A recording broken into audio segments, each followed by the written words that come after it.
묵상 기도 드림으로 주일 2부 예배 시작하겠습니다.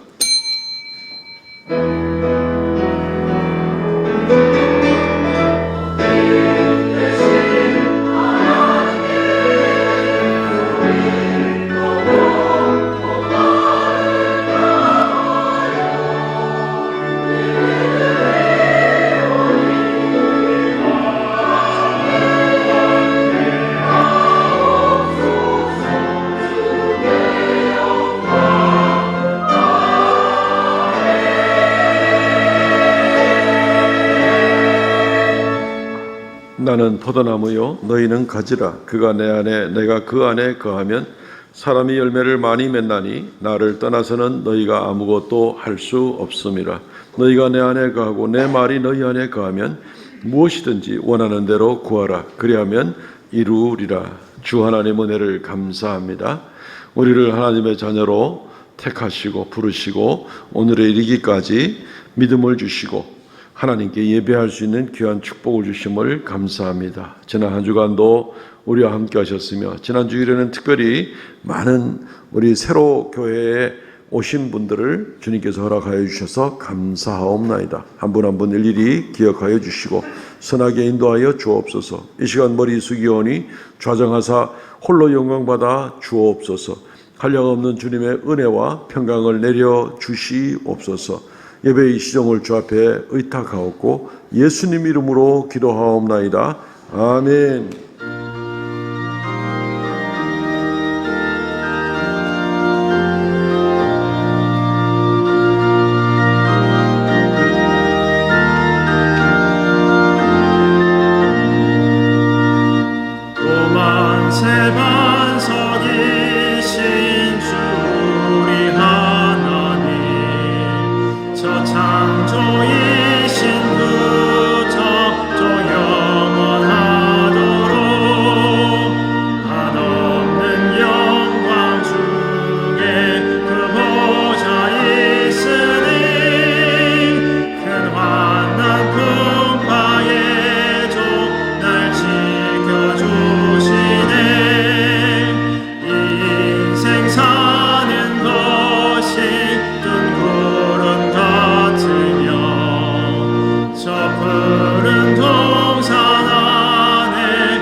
전능하사 천지를 만드신 하나님 아버지를 내가 믿사오며 그 외아들 우리 주 예수 그리스도를 믿사오니 이는 성령으로 잉태하사 동정녀 마리아에게 나시고 본디오 빌라도에게 고난을 받으사 십자가에 못 박혀 죽으시고 장사한 지 사흘 만에 죽은 자 가운데서 다시 살아나시며 하늘에 오르사 전능하신 하나님의 우편한 자 계시다가 저리로서 산 자와 죽은 자를 심판하러 오시리라. 성령을 믿사오며 거룩한 공회와 성도가 서로 교통하는 것과 죄를 사하시는 것과 몸이 다시 사는 것과 영원히 사는 것을 믿사옵나이다. 아멘. 교동문 105번 감사절에 관한 말씀입니다. 오늘 추수감사절이죠. 감사절에 대한 말씀입니다. 여호와께 감사하라. 그는 선하시며 여호와께 감사하고 그의 이름을 불러 아뢰며 그들이 광야 사막 길에서 방황하며 거주할 성읍을 찾지 못하고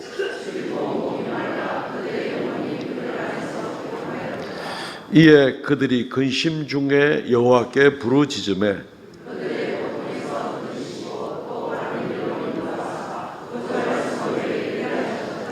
여호와의 인자하심과 인생에게 행하신 기적으로 말미암아 그를 찬송할지어다.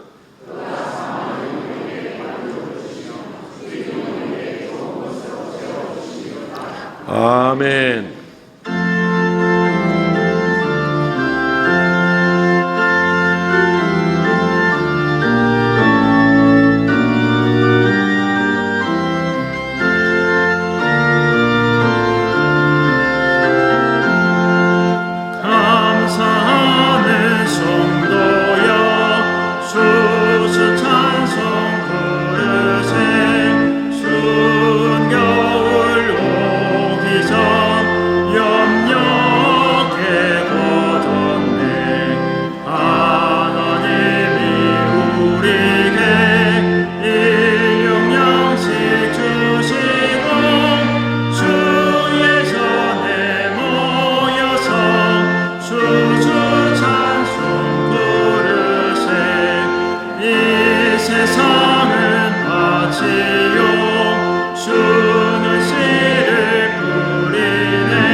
사랑과 은혜의 하나님, 감사합니다. 소망 없고 죄악 가득한 이 세상에서 특별히 저희들을 택하여 주시고 예수 그리스도의 보혈로 구원과 영생의 소망을 주심에 진심으로 감사드립니다. 먼저 주님 앞에 한 주간의 죄를 회개합니다. 믿음은 있지만 삶의 모습이 달라지지 않았고 말씀은 읽었지만 행실이 따르지 못했음을 이 시간 고백합니다. 용서하여 주시옵소서. 이 시간 드리는 예배를 통하여 우리의 영이 회복되고 성령님의 도우심으로 우리의 죄성이 소멸되며 진실한 신앙인으로 거듭나기를 기도합니다. 주님, 오늘은 추수감사주일로 예배드립니다. 올 한 해 지나오면서 주님께서 함께 하셨고 주님께서 이루어주신 많은 기도 제목에 감사드립니다. 만 가지 은혜를 베풀어 주신 주님의 은혜에 감사드립니다. 비록 풍족한 물질은 아니라도 빈손으로 나오지 않게 하심에 감사드립니다. 힘들고 어려운 환경 속에서도 가족의 안녕과 건강을 지켜주시고 자녀들의 믿음 생활 지켜주심에 감사드립니다. 아프고 병든 몸을 위해 함께 기도하며 위로해 주는 교우들이 있기에 또한 감사드립니다. 흔들리는 믿음 회복하게 하시고 주의 몸된 교회를 다시 섬기고 헌신하게 하심에 감사드립니다. 예수님을 구주로 고백하고 천국 가고 영생의 소망 갖게 해주신 놀라운 은혜에 진심으로 감사드립니다. 이 모든 은혜에 감사드립니다. 살같이 빠른 인생 살면서 불평불만의 인생 살지 않고 감사와 찬송의 삶으로 주님의 은혜를 마음껏 누리는 복된 우리 삼순교회 성도들 가정들로 삼아 주시옵소서.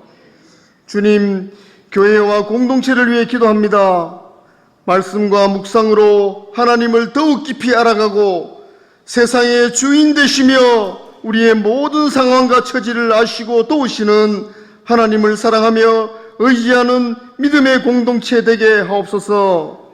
쉼없는 기도로 우리의 영혼이 주님과 동행하며 성령의 인도하심 따라 살아가는 기도의 공동체 되게 하옵소서. 우리의 삶 속에서 예수 그리스도를 만나는 많은 일들로 서로서로 간증하며 기뻐하는 기쁨의 공동체 되기를 기도합니다. 하나님께서 우리에게 주신 믿음의 분량대로 지혜롭게 생각하고 순종하여 주의 복음 전하고 이웃사랑 실천하는 사랑의 공동체 되게 하옵소서. 이제 생명의 말씀을 듣습니다. 말씀을 바로 듣고 깨달아 연약한 믿음이 든든해지고 우리에게 전하시는 하나님의 뜻이 무엇인지 분명히 깨닫는 은혜의 시간 되게 하옵소서. 기도와 성령의 도우심으로 말씀 준비한 담임 목사님께 영권을 허락하시고 감동의 말씀, 정확하고 분명한 말씀, 은혜의 말씀 전하게 하옵소서. 할렐루야 찬양대의 찬양을 기쁘게 받으시고 찬양하는 모습이 일상에서도 감동이 되고 기쁨이 되는 복된 대원들로 삼아 주시옵소서. 이른 아침부터 주의 날을 위해 준비하고 섬기는 주의 종들과 직분자들을 축복하시고 자원하여 섬기는 마음에 주님의 위로와 평강이 넘치길 기도합니다. 감사의 주인공 되시고 우리의 생명 되신 예수님의 이름으로 기도합니다. 아멘.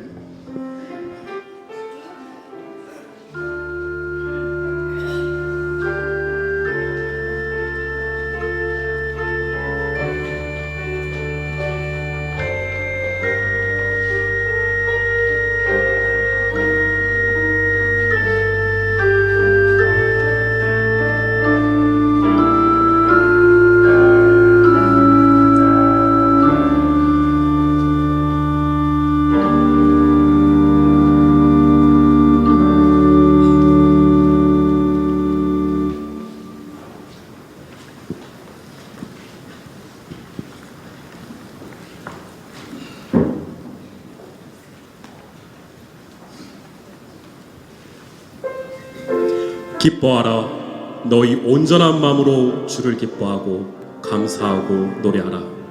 왕 대신 예수 그리스도의 십자가를 자랑하라. 기뻐하라. 감사하라. 노래하라.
천사들의 노래와 이 땅의 모든 성도들의 노래로 기쁨과 행복 그리고 환희와 즐거움이 가득 넘치게 하라.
오랜 인생 여정 속에서 이 노래는 우리와 함께 하였습니다.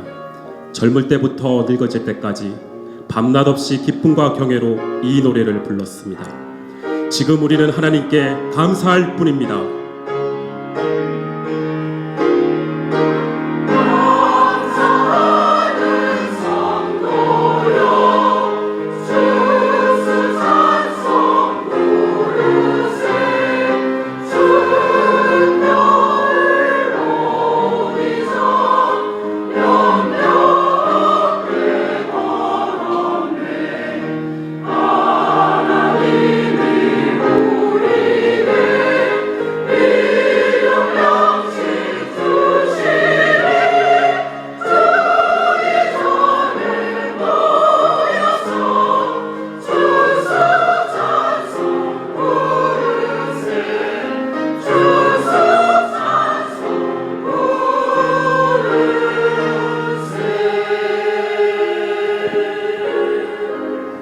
어두운 암흑의 시대에 밝은 새날을 바라듯이 용감한 병사 같은 우리는 주님을 더욱더 높이 찬양하며 우리의 승리의 행진을 계속하자.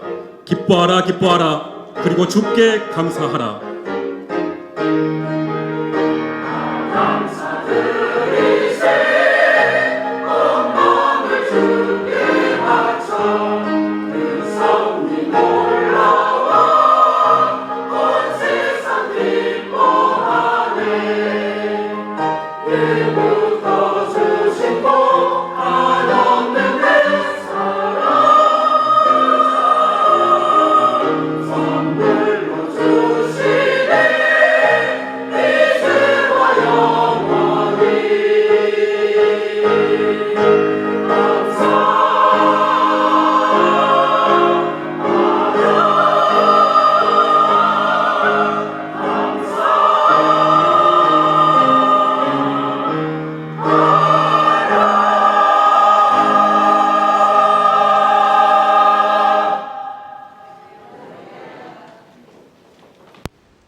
할렐루야, 감사합니다. 오늘 할렐루야 찬양팀에서 특별한 곡으로 추수감사절 하나님께 영광 돌리는 찬양을 준비했습니다. 감사를 드립니다. 하나님 말씀 봉독합니다. 고린도전서 3장 9절로 17절 말씀까지 봉독하겠습니다. 고린도전서 3장 9절로 17절 봉독합니다. 우리는 하나님의 동역자들이요 너희는 하나님의 밭이요 하나님의 집이니라. 내게 주신 하나님의 은혜를 따라 내가 지혜로운 건축자와 같이 터를 닦아 두매 다른 이가 그 위에 세우나 그러나 각각 어떻게 그 위에 세울까를 조심할지니라. 이 닦아둔 것 외에 능히 다른 터를 닦아둘 자가 없으니 이 터는 곧 예수 그리스도라. 만일 누구든지 금이나 은이나 보석이나 나무나 풀이나 지프로 이 터 위에 세우면 각 사람의 공적이 나타날 터인데 그날이 공적을 밝히리니 이는 불로 나타내고 그 불이 각 사람의 공적이 어떠한 것을 시험할 것임이라. 만일 누구든지 그 위에 세운 공적이 그대로 있으면 상을 받고 누구든지 그 공적이 불타면 해를 받으리니 그러나 자신은 구원을 받되 불 가운데서 받은 것 같으리라. 너희가 하나님의 성전인 것과 하나님의 성령이 너희 안에 계시는 것을 알지 못하느냐. 누구든지 하나님의 성전을 더럽히면 하나님이 그 사람을 멸하시리라. 하나님의 성전은 거룩하니 너희도 그러하니라. 아멘. 이 본문을 중심으로 해서 이 가을에 하나님의 집을 지으십시오 라는 제목으로 하나님 말씀을 증거하도록 하겠습니다. 요즘 사람들이 집을 많이 짓죠. 대구에만 해도 재건축 내지는 재개발하는 지역이 200여 곳 이상이나 되는 그런 엄청난 일들을 지금 하고 있습니다. 집을 지을 때에는 누구든지 다 알고 있는 일이지만 가장 중요한 것은 기초입니다. 기초가 얼마나 든든한가, 그리고 또 그 집을 지을 때 어떤 재료를 사용하는가, 이게 굉장히 중요하죠. 올해 터키에 지진이 나서 터키에서만도 3만 명 이상이 목숨을 잃어버렸습니다. 대부분의 집들이 내진 설계가 제대로 돼 있지 않아 가지고 강진이 오니까 그대로 넘어지게 된 겁니다. 지진이 일어난 그 중심에 있는 카르만 마라슈 지역의 한 집이 이 강진이 있었는데도 끄떡도 하지 않고 버틴 집이 있었는데, 그 집이 토목공학회 회의소 건물이 아주 끄떡없이 주변에 다 부쉈는데 그 집만큼은 든든하게 지어졌습니다. 또 이 지진이 일어난 바로 가까이 남부 도시인 에르진이라는 곳에서는 그 도시 전체에서 집이 한 채도 부서지지 않은 그런 일도 있었습니다. 그 도시의 에르진의 시장님께서 하시는 말씀이 어떤 불법 건축에 대한 일을 허가한 적이 없다라는 것이었습니다. 사실 뭐 터키도 잘 사는 나라고 터키도 이제 건축법이 있는 거죠. 근데 이제 뇌물 받아 먹고 그냥 내진 설계 제대로 안 하고 기초 든든히 안 다져도 그냥 뭐 다 허락해주고 이러다 보니까 결국 엄청난 재난을 당하게 된 결과가 있다는 겁니다. 내진 설계 제대로 하고 기초가 든든한 집들은 경고했다. 아주 단적인 예를 볼 수가 있습니다.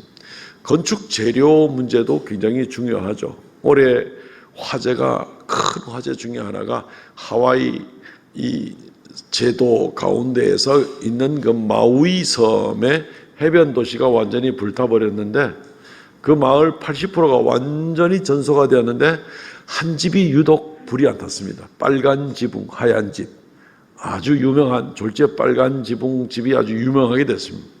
어떻게 그 집은 그렇게 불이 안 타게 되었는가 하면은 그 옆에 앞에 뒤에 뭐 다 불탔는데 그 집만 불이 안 탔습니다. 그 집에 살고 있는 사람의 할아버지가 그 집을 지을 때에 철저하게 콘크리트를 두껍게 해서 그 집을 지었다는 겁니다. 그 주변에 불탄 집들은 전부 다 목조로 지은 집들이 이번에 완전히 다 불타버렸었죠. 근데 그 할아버지가 그렇게 견고하게 집을 지어서 콘크리트 벽을 얼마나 두껍게 했던지 바로 해변에 있는 집인데도 불구하고 집안에서 파도 소리가 잘 들리지 않을 정도였다라고 이렇게 이야기를 합니다. 그러니까 견고하게 재료를 잘 사용해서 지은 집이 문제가 없더라 하는 겁니다. 오늘은 이러한 이야기를 좀 생각해 보면서 우리 인생의 집을 짓는 것을 생각해 보기를 원합니다. 누구나 다 건축가가 돼가지고 자기 집을 짓지는 않을 것입니다. 그러나 우리 모두는 다 자기 인생의 집을 짓습니다. 인생의 집을 짓지 않는 사람은 아무도 없습니다. 원리는 똑같습니다. 그 인생의 집을 지을 때 기초가 든든한가?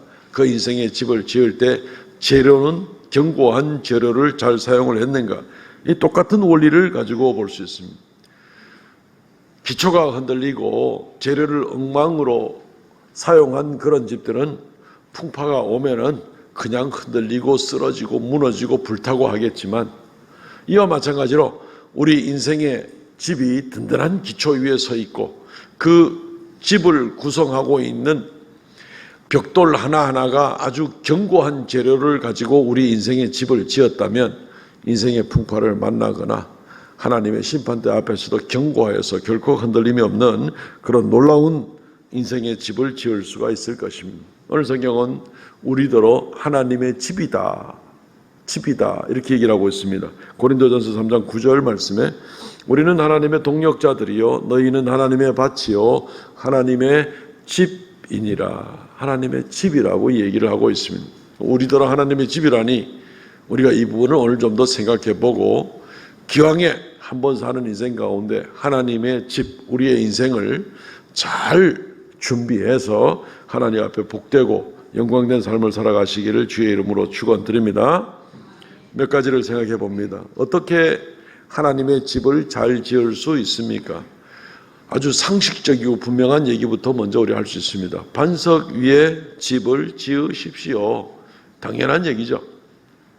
반석 위에 집을 지으십시오. 우리 성도들께서 잘 알고 계시는 마태복음 7장 마지막에 보게 되면 어떤 내용이 나옵니까? 주님의 말을 잘 듣고 순종하는 자는 마치 그 집을 반석 위에 짓는 사람과 같으니 홍수가 나고 창수가 들이닥쳐도 그 집이 무너지지 아니할 것이요 주님의 말씀을 듣고 순종하지 아니하는 자는 마치 그 집을 모래 위에 지은 자와 같으니 홍수가 나고 창수가 밀어닥칠 때에 그 집은 무너짐이 심하리라. 아주 알아듣기 쉽게 주님께서 그렇게 말씀을 해주고 있는 것을 보게 됩니다. 그렇죠. 반석 위에 든든한 기초 위에 짓는 집은 문제가 생겨도 든든하게 될 것이고 집안이 엉망인 그런 기초가 엉망인 그런 데 하면은 무너지겠죠. 근데 우리 인생의 집, 하나님의 집을 짓는 데 있어서 우리에게 반석이 되는 것은 무엇입니까? 우리 인생의 집은 어디 위에 지어야 흔들리지 않는 든든한 집을 지을 수가 있습니까? 그것은 바로 예수 그리스도입니다. 예수 그리스도가 우리 인생의 기초가 됩니다. 그럴 때 그 집이 반석 위에 짓는 집입니다. 성경은 이걸 분명히 가르쳐주고 있는데 마태복음 16장 18절 말씀에 내가 또 내게 이르노니 너는 베드로라 내가 이 반석 위에 내 교회를 세우리니 음부의 권세가 이기지 못하리라 지옥 권세가 이기지 못하리라.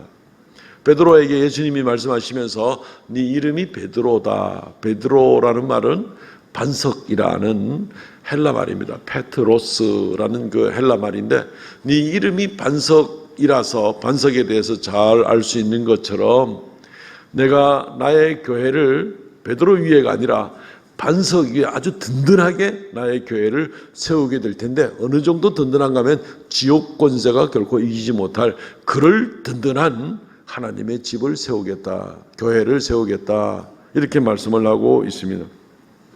성경은 하나님의 집 또 하나님의 집인 우리들의 인생의 가장 기본이 그 기초가 예수 그리스도가 바로 그 반석인 것을 이야기해 주고 있습니다.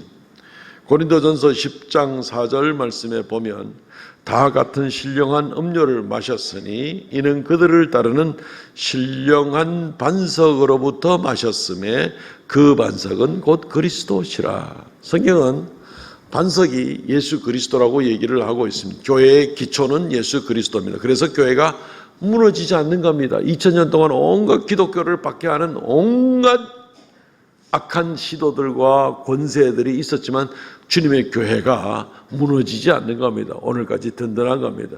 우리가 개인적으로 우리의 인생의 집을 이 반석 대신 예수 그리스도 위에 짓고 나가면 그러면 우리 인생이 든든한 겁니다. 무너지지 않습니다.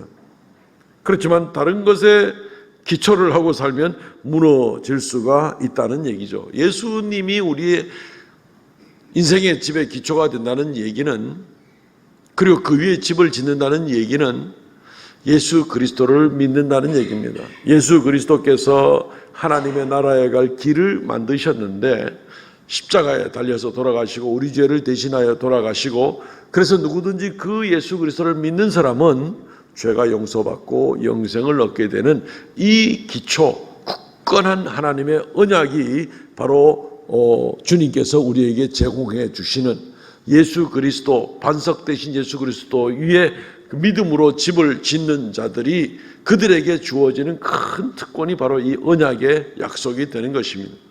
집이 무너지지 않을 거라는 얘기입니다. 인생이 멸망하지 않을 거랍니다. 인생이 끝장나지 아니하고 인생이 영원한 생명을 얻을 거라고 주님께서 말씀해 주시는 것입니다.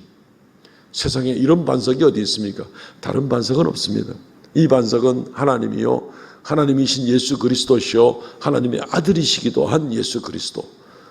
그분밖에는 우리 인생 가운데 도대체 어느 반석이 인생의 기초를 어디에 놓고 살아야 우리가 죽지도 않고 죄를 용서받으며 영원한 천국에 들어갈 수 있는 그런 기초 반석이 어디 있겠느냐? 하나님이신 예수 그리스도 외에는 없습니다. 시편 62편 6절 말씀에 명백히 또 이야기를 해주고 있는데 오직 그만이 나의 반석이요 내가 흔들리지 아니하리로다. 그가 나의 반석이요 그가 나의 구원이고 오직 그분만이 우리의 반석이라고 이야기를 하고 있습니다. 다른 어떤 반석도 있을 수 없다는 것입니다. 한번 우리가 생각을 해 보시기를 바랍니다. 세상에 어떤 반석이 우리를 든든하게, 예수 그리스도 외에 어떤 반석이 우리를 든든하게 세워주어서 우리가 멸망하지 아니하고 하나님의 심판대 위에도 견디고 그리고 죽지도 아니하고 영원한 생명을 얻을 수 있는 그런 반석, 그런 기초가 어디에 있습니까? 땅 속에 뿌리를 기초를 한 50m쯤 파고 콘크리트로 이빠이 채워 놓으면은, 그러면은 그 집이 그렇게 영원토록 견디고 우리의 인생의 집을 그렇게 영원토록 견디게 해줍니까? 그럴 수는 없을 겁니다.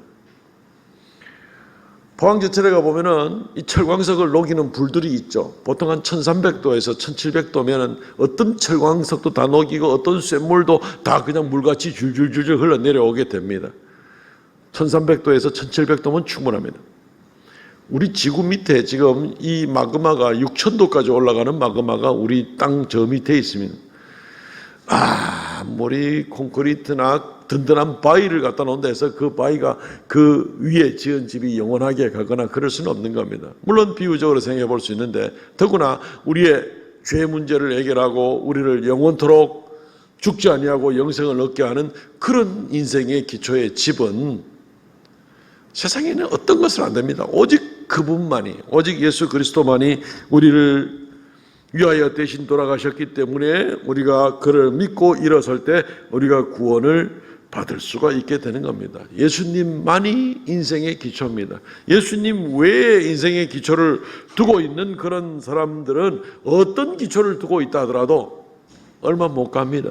쓰러집니다. 이 육체가 썩을 때 그냥 같이 썩어지고 그냥 너무 이것이 되고 말거나 없어지고 말거나 하는 것이죠. 우리 인생의 기초는 무엇입니까?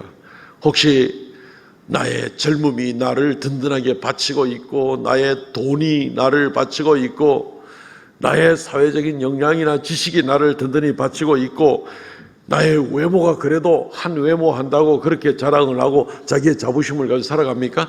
얼마 못 버팁니다.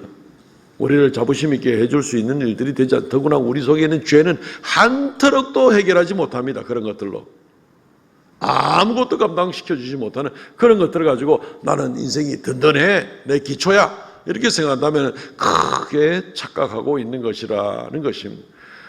땅 위에 아무리 놀라운 무슨 상아탑을 쌓고 형설지공을 세우고 부귀영화를 누리고 인생 가운데 성공한 그런 인생을 만들었다 하더라도 예수 그리스도가 기초가 되지 않는 인생은 이거 썩을 때 같이 멸망하고 마는 거죠. 그거 틀렸다고 말할 수 있는 사람이 아무도 없을 겁니다. 그러니까 무엇을 이룬다고 한들, 심지어 세계적인 대제국을 이뤘다고 한들 아무 의미가 없습니다. 그 위에 제국의 힘이 내 인생의 기초다?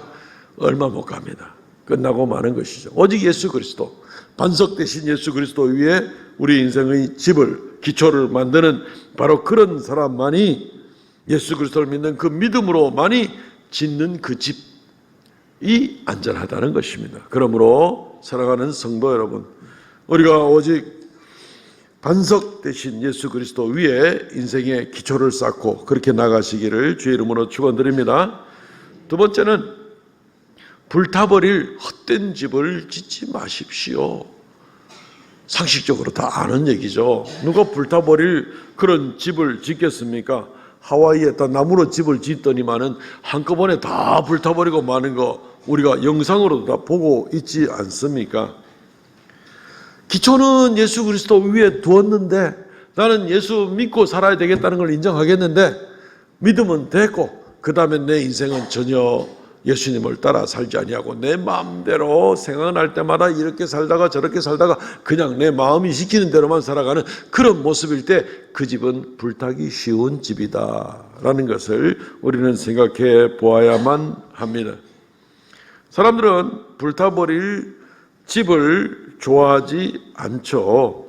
때가 되면은 그 집은 큰 화재를 만나게 될 때 아무것도 남지 않고 다 불타버릴 것이기 때문에 평생 수고한 것이 다 헛것이 되고 말기 때문에 그렇습니다. 우리의 인생의 집을 지을 때에 재료가 뭐냐? 하루하루 살아가는 우리 인생의 집에 있어서의 재료가 뭔가 하는 이 부분들을 우리가 생각하고 좀 살아가야만 합니다. 재료가 든든하면 좋겠죠. 제가 알고 있는 어떤 장로님은 건축업을 하시는 분이 집을 뭐 수백 채도 더 지었던 이제 그런 분입니다. 근데 이분은 이제 교제 가운데 이렇게 대화를 나눠보게 됩니다. 그래서 이분이 이제 하는 얘기는 뭐냐면은 자기는 다른 아파트를 짓는 사람들보다도 시멘트도 거의 한 2배로 쓰고 철근도 거의 뭐 1배 반, 2배 뭐 이 정도로 철근을 쓴다는 거예요. 그래서 그래가지고 뭐가 남습니까? 하고 물어봤습니다. 예, 뭐가 남습니까? 이분이 하는 얘기가 그래도 하나님이 도와주셔서 자기가 집을 지은 거는 100% 분양도 되고 어려움이 없는데 놀라운 것은 빈손 들고 이 일을 시작을 했는데 이 일을 시작한 지 벌써 수십 년이 됐는데 하나님께서 아직까지 빚 한 푼도 지지 않고 이 일들을 감당할 수가 있게 되었다. 이게 보통 일이 아닙니다. 실제로 건축업을 해보시면 다 빚 가지고 벌써 시작을 하거든요. 그런데 그런 일이 없이 견뎌오게 되었다. 하나님께서 지켜주셔서 사업도 건재하더라 하는 이런 이야기를 듣게 되는 겁니다. 건축 재료가 굉장히 중요합니다. 우리 인생의 건축 자료를 뭘 가지고 우리 인생의 집을 지을 것인가. 만약에 불타버리기 쉬운 거면 남는 게 없습니다. 끝에 가서. 이걸 굉장히 주의해야만 합니다. 알면서도 일반적인 집은 견고한 집이어야 되는 것을 알고 좋은 재료를 써야 되는 걸 알면서도 이상하게 인생의 집을 지을 때는 그냥 거푸집 같은 걸로 집을 막 짓는 사람들이 얼마든지 있습니다. 고린도전서 3장 12절과 13절 말씀. 만일 누구나든지 금이나 은이나 보석이나 나무나 풀이나 지푸로 이 터 위에 세우면 각 사람의 공적이 나타날 터인데 그날이 공적을 밝히리니 이는 불로 나타내고 그 불이 각 사람의 공적이 어떠한 것을 시험할 것이라. 비유적으로 이제 하신 말씀인데 어쨌든 집을 지을 때 재료가 금이나 은이나 보석이나 나무나 풀이나 지피나 재료를 가지고 집을 지을 거 아니냐라는 얘기입니다. 근데 마지막 때는 불로 시험을 하게 될 텐데 나무나 지피나 풀이나 집을 지었으면은 지을 때는 편할지는 몰라도 결국은 나중에 다 타버리고 남는 것이 없을 것이다 라는 얘기입니다. 금이나 은이나 보석으로 지은 집은 불이 나도 별 문제가 없게 되겠죠. 비유적으로 자기 인생의 집을 뭘로 지을 것인가 하는 문제입니다. 나는 예수를 믿고 교회를 정기적으로 다니고 있습니다 하면서도 인생 살아가는 것은 하나님이 원하는 아름다운 열매를 맺는 것도 아니고 그냥 막 자기 마음대로 살아가는 겁니다. 마음대로. 하나님께서 원하지 않는 그 길을 얼마든지 하나님은 저 뒷전으로 두기도 하고 얼마든지 그걸 살아가는 겁니다. 그런데 마지막에 반드시 한 번은 결론을 볼 때가 있죠. 오늘이 추수감사 주일인데 농부의 예를 한번 들어봅시다. 농부는 1년 내내 일합니다. 게으른 농부든지 부지런한 농부든지 1년 동안에 쭉 지나갑니다. 그런데 마지막 결실할 가을 때가 되면은 그때는 판단이 되는 거죠. 부지런한 농부는 좋은 결실을 거두게 될 것이고 게으른 농부는 아마 썩은 열매를 거둘 수밖에 없을 겁니다. 썩은 열매를 거두면 그거 다 내버려야지 요즘 누가 썩은 거 먹습니까? 아무짝에도 쓸모없는 겁니다. 그렇습니다. 봄부터 여름하고 가을 되기 잎새까지 그냥 열심히 남이 보든지 보지 않든지 열심히 수고한 사람은 좋은 열매를 거두게 되는 바로 이런 모습입니다. 고린도 교회가 예수님을 믿고 이 편지의 수신자죠. 고린도 교회는 예수님을 믿고 예배를 잘 드리는 그런 사람들이었습니다. 그런데 이들은 세상과 좀 섞여 사는 겁니다. 적당하게 하면 안 되나 이런 생각을 가지고 있습니다. 고린도 교회가 그래서 문제가 많습니다. 어떤 사람은 자기 아버지의 후처쯤 되는 그런 여인과 더불어서 간음을 한 일도 있습니다. 교회가 이런 간음의 일이 있었는데도 불구하고 교회가 이 일을 처리를 하지 않고 교회가 그냥 아이고 뭐 그럴 대충 넘어가는갑다. 뭐 또 누가 알랴 또 누가 손을 대랴 이런 식으로 넘어가는 일이 많습니다. 교회가 성도들 간에 이권 문제가 생기니까 서로 간에 고소를 하고 난립니다. 고소를 하고. 하나님의 백성이 하나님의 법대로 진행하는 것이 아니라 그냥 무조건 저 세상 법에 가가지고 고소를 하고 난리를 치는 겁니다. 무슨 원수를 만난 듯이. 우리의 진짜 원수는 마귀밖에 없는데 나하고 이권관계가 있는 그 사람이 원수인 줄로 착각을 하는 이런 모습도 얼마든지 있습니다. 교회가 꼴이 정말 우스운 겁니다. 교회가 교만해져 가지고 뭐 나는 이쪽 당이다 너는 저쪽 당이다 그래서 교회가 네 파로 나누어져 가지고 그 안에서 서로 간에 내가 더 높니 내가 더 옳으니 하고 그 중에서 분당을 짓고 싸움질을 하는 모습도 고린도 교회에 있었습니다. 심지어 거기는 부유한 자도 있고 가난한 자도 있었는데 부유한 자들이 맛있는 식사를 가져와 가지고 성찬을 애찬을 같이 가난한 사람들과 나누어서 같이 하지 않고 자기들 먼저 먹어치고 자기들끼리 나눠주기 싫으니까 이건 무슨 뭐 탐욕에 음란에 미움에 주님의 법은 무시하고 교만하고 당을 짓고 자기들 멋대로 막 살아가는 모습. 분명히 예배를 드리는 교회가 고린도 교회인데 하나님 보실 때에는 아무런 열매를 맺지 못하는 그런 모습을 보게 되는 것입니다. 썩은 열매를 맺을 수밖에 없고 풀이나 짚으로 태우는 그런 사람들이 되고 이런 사람들은 결국은 그 결과를 구원은 받되 부끄러운 구원을 받게 되는 것이죠. 고린도전서 3장 15절 말씀 누구든지 그 공적이 불타면 해를 받으리니 그러나 자신은 구원을 받되 불 가운데 받은 것 같으리라. 짚으로 대충 집어넣고 하나님 원하는 아름다운 열매와 삶의 열매를 맺지 않고 그냥 지 멋대로 인생을 지 잘난 모습대로 살아가다가 결국 하나님의 때가 이르게 되고 정말 올 가을 추수감사절이 아니라 인생의 추수 한번 추수라는 것은 많은 수확을 거둬들이기도 하지만 좋지 않은 것은 구별해서 내버리는 것도 이제 추수 때야 해야 될 일인데 하나님의 그 마지막 심판의 추수 때가 이르게 되었을 때에 아무것도 쓰일 것이 없어서 그냥 밖에 다 버리는 마치 불 가운데 구원받은 것 같으리라. 예수를 믿는다 하니까 구원을 받기는 맞지만 아주 주님께서 칭찬해 줄 것도 없고 주님께서 상을 줄 것도 없고 주님께서 인정해 줄 거 아무것도 없는 예수 믿는다는 것 외에는 아무것도 그냥 어디 써먹을 것이 없는 이제 이런 모습의 그런 부끄러운 구원 벌거벗은 구원 같은 이제 그런 모습을 얻게 될 것이다 라고 고린도 교회에 대해서 아주 심각하게 지금 경고를 주고 있는 그런 모습을 보게 되는 것입니다. 세상에 자랑할 만한 일들, 지혜롭게 할 만한 일들, 자랑할 만한 여러 가지 교만한 일들 이런 것들이 있지만 중요한 것은 하나님의 기준으로 입김을 불어넣을 때 이게 불타지 않는 거라야 되는 겁니다. 근데 땅에 있는 교만함이나 탐욕이나 정욕이나 악한 것은 하나님의 입김에 다 불타버리고 심판을 견뎌낼 수가 없습니다. 땅에 있는 것 가운데에서 하나님이 정말 기뻐하는 좋은 열매, 성령의 열매, 순종의 열매, 아름다운 것을 맺고 나갈 때 하나님의 말씀으로 인정될 만한 그런 열매들을 마지막에 견고하게 남는 것이죠. 그것이 바로 금이나 은이나 보석으로 지은 인생의 집이다라고 이렇게 이야기를 할 수가 있을 것입니다. 그러므로 우리가 인생 사람들이 일반적인 건축을 하게 될 때에 저 짚으로 집을 지어가지고 불타면 어쩌려고 바보 아니야? 라고 이렇게 쉽게 생각을 하고 상식적으로 알고 있는데 막상 자기 인생의 집은 형편없이 하나님 보실 때 다 불타버리고 말 그런 쪼가리로 그냥 인생을 가지고 마치 내가 인생이 자랑거리가 많은 것처럼 뭔가 되게 폼 잡고 사는 것처럼 그것은 굉장히 큰 착각입니다. 왜 이런 상식은 있는데 저쪽을 향한 그런 상식은 전혀 안 됩니까? 그 굉장히 심각한 문제가 되는 것이죠.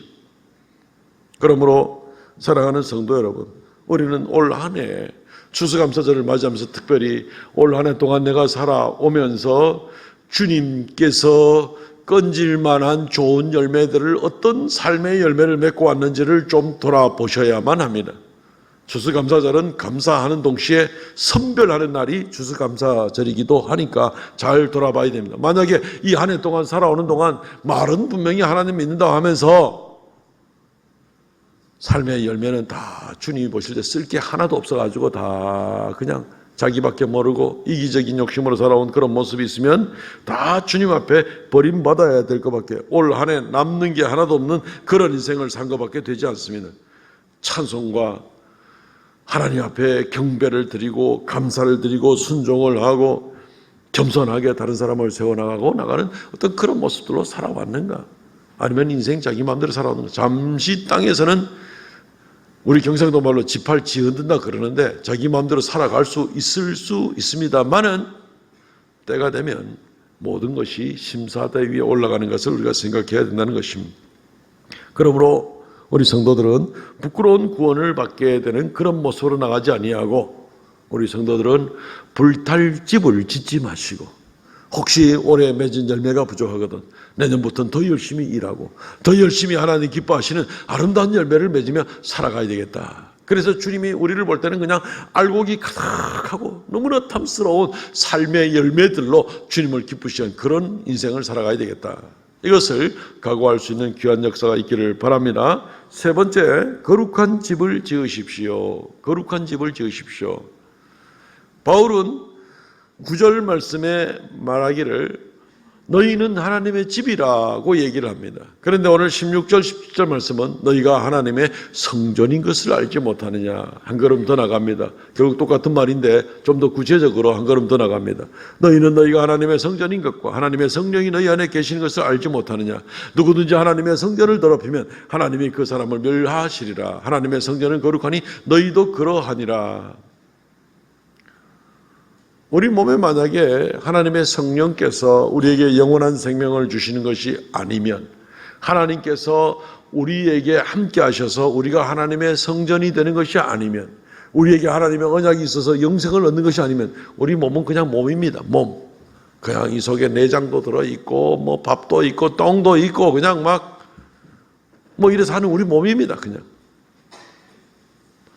주님께서 우리더러 너희가 하나님의 성전이 아니냐라는 것은, 우리가 다른 사람들과 똑같은 육체를 가졌으되 우리의 심령 속으로 하나님을 모시고 살아가는 사람은 하나님이 그 안에 같이 계시기 때문에 그냥 몸이 아니라 하나님의 집, 하나님의 성전이 된다는 것입니다. 하나님이 거하시기에 참 좋은 집이 된다는 것입니다. 이것은 엄청난 일인 거죠. 그냥 우리를 이 땅에서 그냥 먹고 마시고 소화하고 호흡하고 혈관이 피가 흘러가지고 그냥 에너지를 얻어가지고 활동을 하는, 그게 우리 인생의 전부가 아니라 이 땅에서 사는 동안도 하나님께서 함께 하심으로 우리는 신령한 것을 사모하고, 이 땅에 살면서도 하나님을 만나고, 이 땅에 살면서 영원한 약속을 가지고 영원한 생명을 가지고 나가는 모습이 있다면, 똑같은 몸을 가지고 땅에 사는 것 같아도 다른 겁니다. 이게 다른 겁니다. 바울은 너희가 하나님의 성전인 것을 알지 못하느냐, 이렇게 지금 이야기를 하고 있습니다. 하나님의 성전이 된다는 것은 하나님이 거기 계신다는 것이니까, 물론 그것은 하나님께서 거하기에 깨끗한 그런 마음, 그러한 영혼이 돼야 되겠죠. 그렇지 않으면 더럽고 악하고 추하고 아주 강박하고 교만하고 다른 사람을 미워하고 하는 그런 꽉 차 있는 그런 마음에 하나님께서 계실 수가 없겠죠. 그래서 오늘 성경 말씀은 성령이 거하는 것을, 너희 안에 거하는 것을 알지 못하느냐. 성령이 너희 안에 거한다는 말이 까딱하다가는 좀, 야, 그게 뭐지? 그게 좀 너무 애매모호한 말이 아니야? 라고 생각을 할 수 있겠지만 그렇지 않습니다. 성령이 우리 가운데 거한다는 것은 절대로 애매모호하지 않고 아주 분명하고 구체적인 것을 우리가 알아야 됩니다. 한번 예를 들어보면은, 자, 저 사람이 지금 제정신이야? 라는 말을 누가 한다고 합시다. 저 사람은 제정신이 맞아 라고 얘기하면 그 사람 속에 제정신이 들어있기 때문에 옷도 단정하게 입고 밖에 나간 사람들 만날 때 매너 있게 대하고 공중도덕 질서도 지키고 그리고 자기 할 일 열심히 해나가는 사람이 제정신이 있는 사람이죠. 제정신이라는 게 안 보여도 그 사람이 제정신인 줄 압니다. 그죠?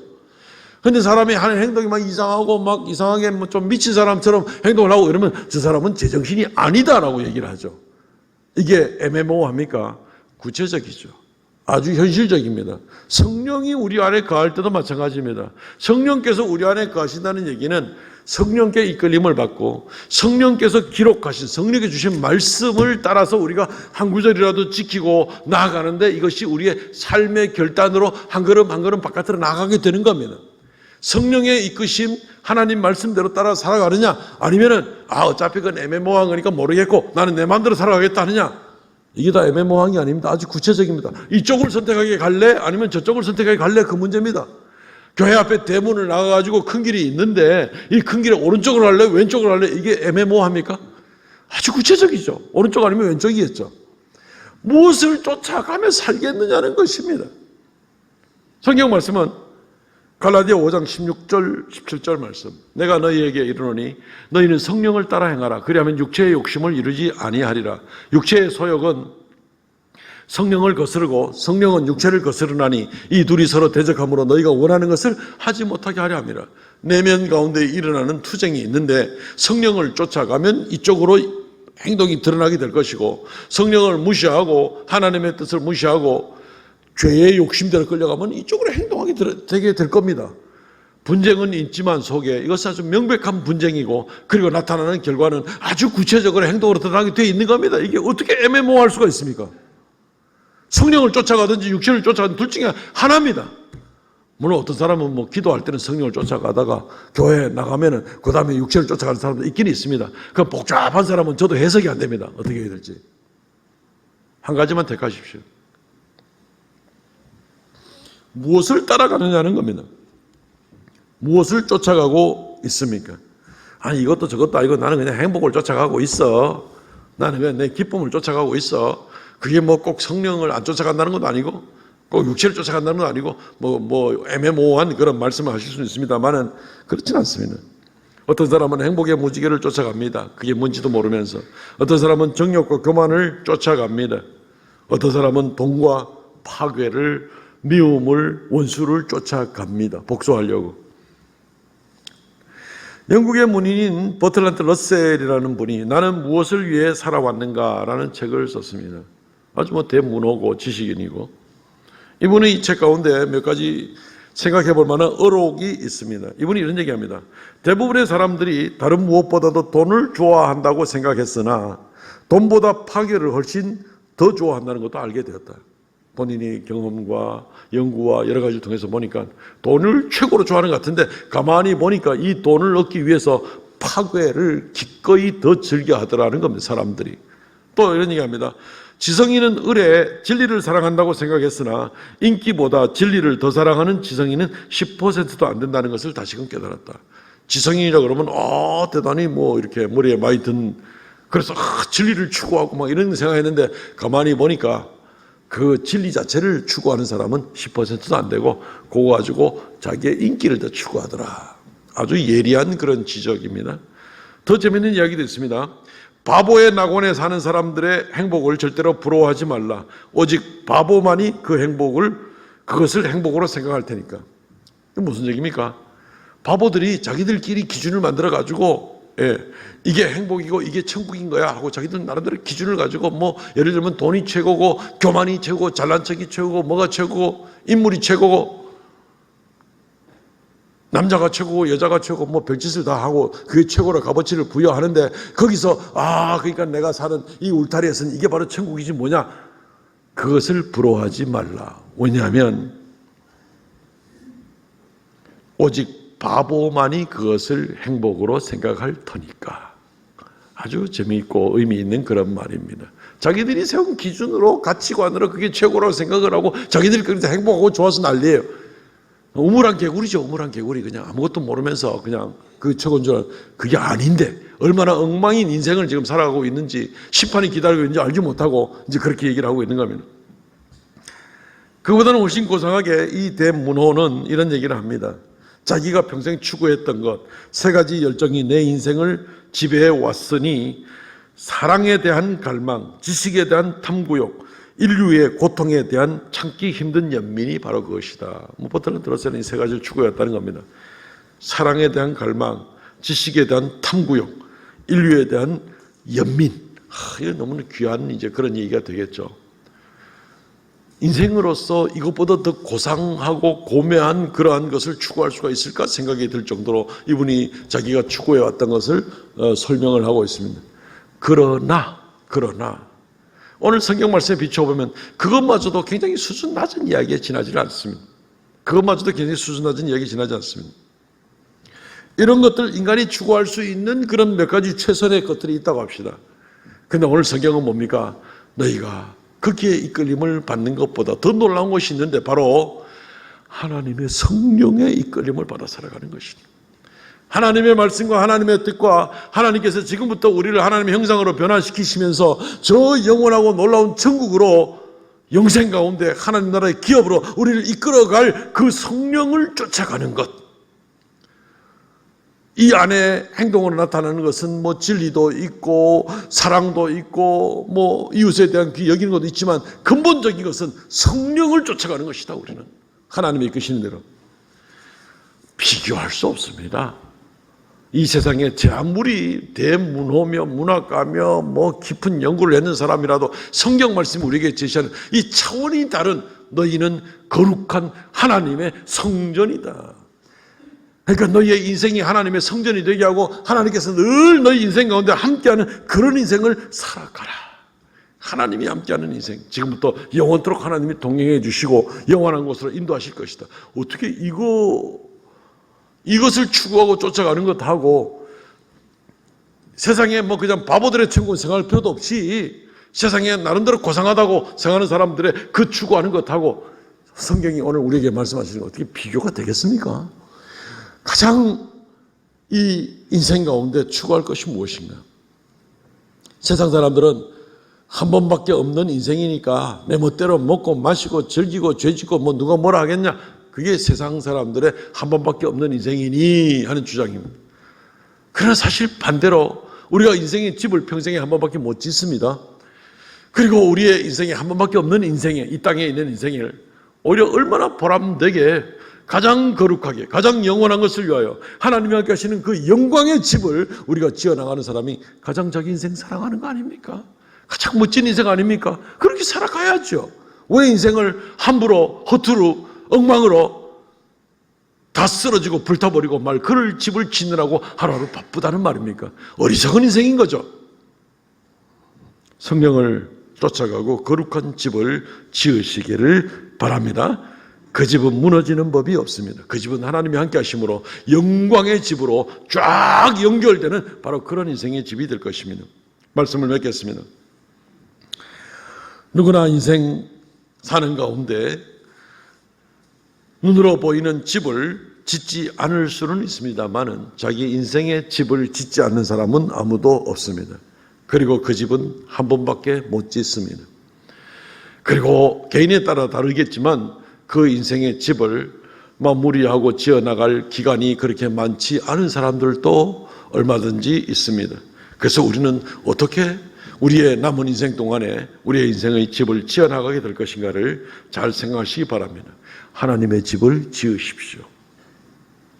예수 그리스도가 반석이 되고 기초가 되는 집을 지으시고 불타 없어져 버릴 그럴 헛된 집 짓지 말고 하나님께서 원하시는 열매를 맺으면서 집을 짓고 그리고 하나님과 함께 예배하고 하나님이 동행하는 그러한 영광의 하나님의 집, 하나님의 성전이 되는 우리의 인생, 내가 가는 곳에 어느 곳이나 하나님을 모시고 가는 그런 인생이 되어서 지금부터 영원까지 영광 가운데 이끌어 주시는 그런 영광의 집을 지으십시오. 가장 보람된 그런 인생이 아니겠습니까?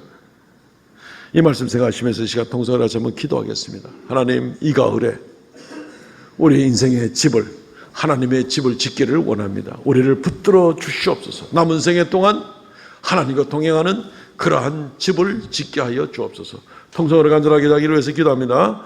주 하나님 은혜를 감사합니다. 이 시간 아버지께서 지켜주시는 귀한 사랑과 귀한 축복의 은혜로 말미암아 날마다 하나님께 영광과 찬송을 돌리고 주여 긍휼을 더하여 주시기를 간절히 바라고 원합니다. 날마다 새롭게 하여 주시고 언제나 지켜주시는 아버지의 뜻을 쫓아서 아버지 하나님 날마다 주 안에 견고히 서는 우리가 되게 하여 주시옵소서. 예수 그리스도로 인생의 기초를 삼고 불타 없어질 집을 짓지 아니하고 아버지 하나님, 하나님의 성령께서 함께 하시는 하나님의 집을, 거룩한 성전이 되는 우리 인생의 집을 짓고 나가는 우리가 되게 하여 주시옵소서. 홀로 영광 받아 주시옵소서. 긍휼을 더하여 주시옵소서. 영광의 집을 짓고 하나님과 동행하다가 영원 가운데, 영생 가운데 나가는 우리가 되게 하여 주시옵소서.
아버지, 우리에게 기회를 주심을 감사합니다.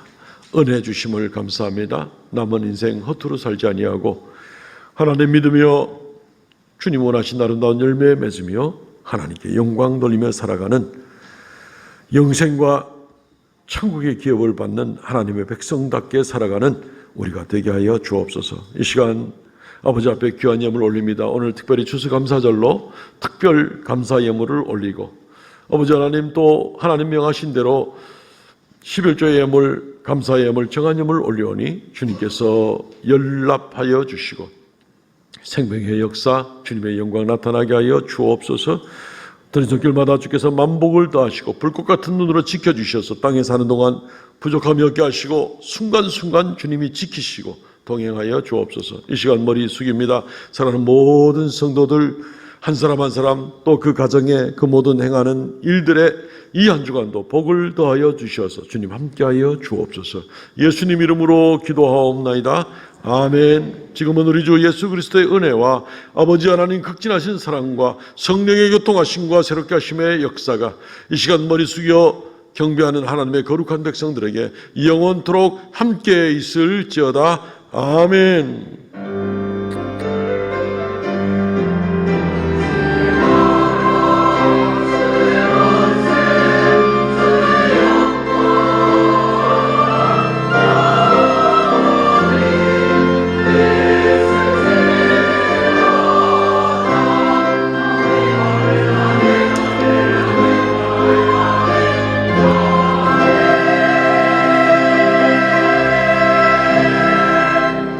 아멘. 예배는 마쳤습니다. 성도의 교제 시간입니다. 우리 전후좌우로 오늘 인사하실 때 감사합니다 하고 인사하면 좋겠습니다. 전후좌우로 감사합니다. 감사합니다. 감사합니다. 내 옆에 앉아주신 거 얼마나 고마운지 모릅니다. 그죠? 도망 안 가고 감사합니다. 주보를 참조해 주시면 제 뒤에 우리 환영 인사가 다시 있습니다.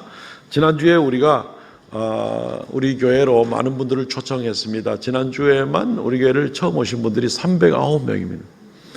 그 중에 우리가 카드를 나중에 환영 카드를 기록하고 내주십시오 했더니만은 예수 믿고 신앙생활 시작하겠습니다 하는 분이 33분, 그리고 기독교에 관심이 있습니다, 상담받기 원합니다 하는 분이 11분.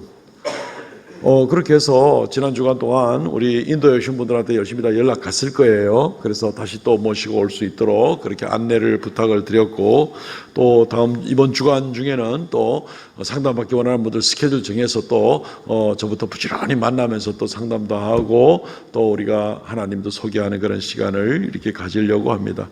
계속해서 기도해 주시고 지난주에 우리 초청을 받아 오신 분들을 꼭 다시 한번, 두 번, 세 번, 네 번 이렇게 인도를 하셔서 예수 믿도록, 그래서 우리 함께 하나님 자녀가 되도록 하면 좋겠습니다. 1부 예배 때도 여러 명이 등록을 해주셨는데 2부 때에도 또 새로 등록을 하신 분들이 계십니다. 성함을 한번 부를 때 우리 환영 한번 하려고 그러니까 자리에서 일어나 주시겠어요? 차헌진 씨, 차헌진 씨 자리에서 한번 일어나 주시겠어요? 어디에 계십니까? 예. 편숙희 씨, 네, 고맙습니다.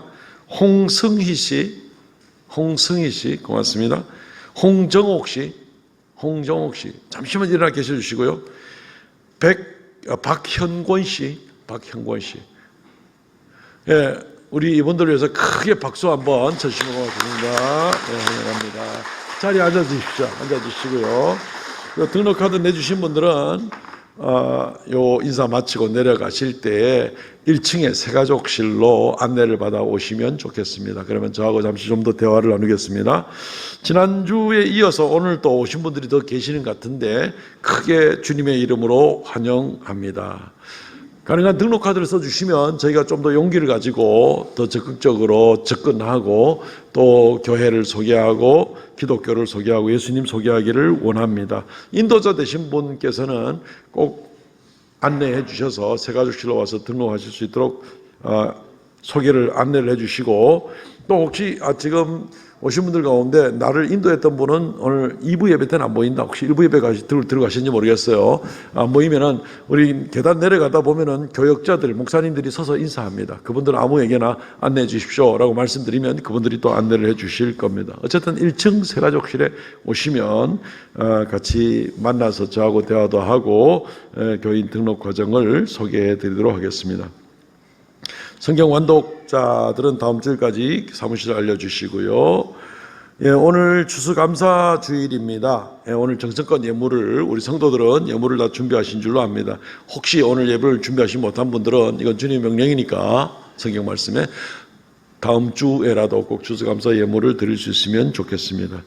나가실 때 교회가 선물을 한 보따리씩 준비했습니다. 나가실 때 한 분이 한 개씩, 한 가정당 하나 아닙니다. 한 분이 한 개씩 꼭 한 보따리씩 받아서 오늘 가시면 좋겠습니다. 물론 그거 들고 옆에 건물 주방으로 가셔서 식당에서 맛있는 식사를 하실 수 있으면 좋겠습니다. 오늘 오후 예배는 우리 추수감사절 특별 행사로 감사축제를 갖습니다. 감사 카드 올라오시면 많이 보셨을 텐데 그 중에 몇 개만 우리가 읽어드리고 감사를 나누기를 원하고 또 교육기관 중심으로 우리 자녀들이 얼마나 믿음으로 잘 자라나는지를 보고 영적 은혜의 잔치가 준비되어 있습니다. 또 오후 시간에는 새가족 41기 수료식이 있습니다. 한 10분이 새가족 교육 다 받으시고 또 더러는 기다리시다가 이제 오늘 수료식 하게 되는데 우리 교회 새 가족들 얼굴로 새가족 교육까지 다 마친 분들입니다. 얼굴로 서로 인사하는 시간들입니다. 그래서 오늘 오후에 다 오셔서 이 풍성한 은혜의 시간에 함께해 주시기를 바랍니다. 김치축제가 이번 금요일입니다. 우리 교회 축제 많죠, 그죠? 우리 김치를 100통을 준비를 해서 이웃에 있는 분들에게 나누어 주는 김치 축제를 갖습니다. 오늘까지 추천서함에 넣어 주시고 지역 봉사팀에서 심의 후 추천자에게 개별로 연락을 드립니다. 100명이 훨씬 넘게 신청하시면 심의를 어차피 해야 되니까 그렇게 양해를 해 주시면 좋겠습니다. 오늘 오후 예배 후부터는 연말 정책당회가 있습니다. 연말정책당회가 있습니다. 장로님들 수고 많이 하시겠고요. 김치축제 때 잠깐 빠뜨렸는데 금요일 날 11시까지 오시면 되겠습니다. 연락을 받으시는 분들은 11시까지 오시면 됩니다. 각 기관 신임원 명단을 사무실로 제출해 주시기 바랍니다. 각 기관 회계 감사가 있습니다. 교육기관 및 봉사기관 팀들은 반드시 회계 장부를 사무실로 제출해 주시기를 바랍니다. 교회의 지원을 받아서 봉사하고 또 교육하는 모든 기관들은 다 재정 장부를 감사를 받아야만 합니다. 이번 주 금요기도회 봉사는 일여전되고 오늘 점심 식사는 박영기 원로 장로님, 현순혜 원장님 가정의 생입니다. 감사를 드립니다. 지난주에 그 특별 헌금으로 북한 선교를 위해서 무명으로 300만 원을 예물로 드린 분이 계시고 또 우리 최인영 성도는 캐나다에 거주하시면서 사실은 이제 한국에 와 있을 때는 늘 우리 교회 오시는 분인데 또 김치 축제를 위해서 또 거금을 또 이렇게 기부를 해 주셨습니다. 귀하게 잘 사용이 되도록 그렇게 하겠습니다. 금주 성경 완독자들 이름은 주보에 나온 것으로 대신하겠습니다. 이 시간에 우리 이 새 가족은 아닌데 새 가정을 어제 결혼하고 이제 새 가정을 이룬 신혼부부가 우리 성도들 앞에 나와서 인사하는 시간을 갖겠습니다. 우리 박정민, 이설아 부부 나와서 인사하겠습니다.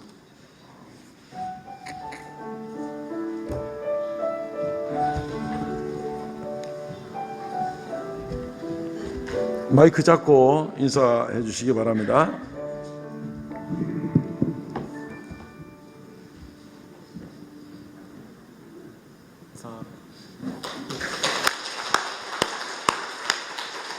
네, 우선 이렇게 새 가정을 이루게 하신 하나님께 감사와 영광을 드립니다.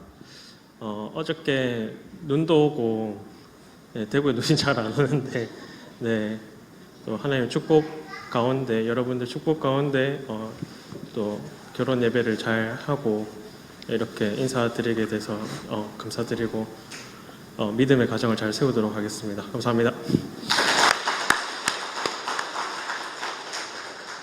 끝? 그래요. 잘 사세요.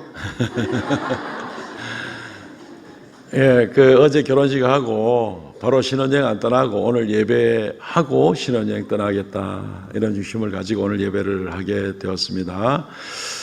예, 우리 다시 한번 인사 한번 더 하고 예, 크게 박수 한번 쳐주고 예, 그렇게 축복하겠습니다. 차렷 경례 예, 수고했습니다. 이제 일어나서 폐회송 부르고 마치도록 하겠습니다.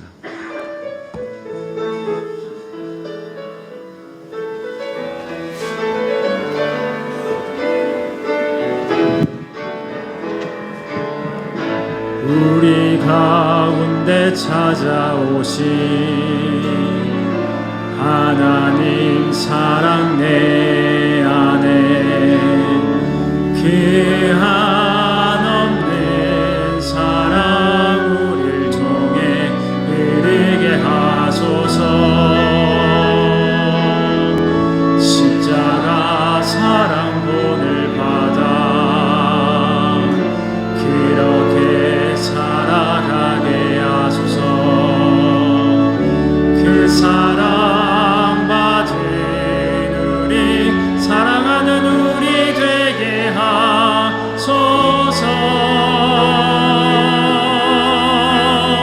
너희는 사랑이여라.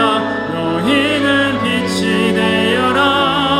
온 세상이 어둠 속에 갇혀 있더라도 비난과 절망이 아닌 위로와 평안이 되어 고귀한 그리스도의 사랑으로 빛을 발하라.